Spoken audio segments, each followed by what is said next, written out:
కొన్నిసార్లు తమ సినిమా గురించి దర్శక నిర్మాతలు చెప్పే మాటలు ప్రేక్షకులను మాయలో పడేస్తుంటాయి. వాళ్ళ ప్రోడక్ట్ కాబట్టి అలాగే ప్రమోట్ చేసుకుంటారు, అందులో తప్పలేదు. కానీ అందులో ఎన్ని లొసుగులు ఉన్నాయనేది సగటు ప్రేక్షకుడికి రిలీజ్ అయిన తర్వాతే తెలుస్తాయి. ఇప్పుడు 12A రైల్వే కాలనీ విషయంలో కూడా అదే జరుగుతుంది. ఈ మూవీ ప్రమోషనల్ ఈవెంట్లో పొలిమేర హ్యాంగ్ ఓవర్ నుంచి బయటికి వచ్చి ఈ సినిమా చేశానన్నాడు దర్శకుడు అనిల్ విశ్వనాథ్. కానీ ఇంకా అందులోనే ఉన్నట్టు ఈ సినిమా చూస్తుంటే తెలుస్తుంది. కాకపోతే చేతబడులు వదిలేశాడంతే. 5 నిమిషాల క్లైమాక్స్ ట్విస్ట్ కోసం 2 గంటల సినిమా తీస్తాడేమో అనిపించింది.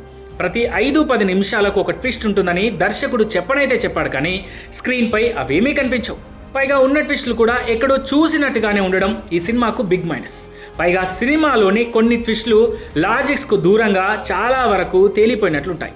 12A railway colony run time 2 గంటల 5 నిమిషాలు, కానీ ముందుకెళ్లకుండా అక్కడక్కడే మొరాయించినట్టుగా ఉంటుంది సినిమా. మరీ ముఖ్యంగా ఫస్ట్ హాఫ్ అయితే ఎంతకీ కదలదు. ఇంటర్వెల్ వరకు అక్కడే ఆగినట్టు అనిపిస్తుంది.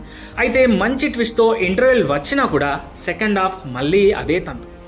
అక్కడక్కడ తిరిగే కదా, మళ్ళీ వచ్చే సీన్స్, కన్ఫ్యూజింగ్ స్క్రీన్ ప్లే, ఇవన్నీ రైల్వే కాలనీని రాంగ్ స్టేషన్కు తీసుకెళ్లాయి.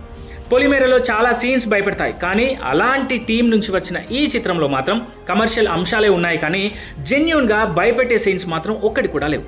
క్లైమాక్స్ ఎవరు ఊహించలేరని ఈ మూవీ టీం అన్నారు, కానీ ఆరెంజ్ కాకపోయినా పర్లేదనిపించింది.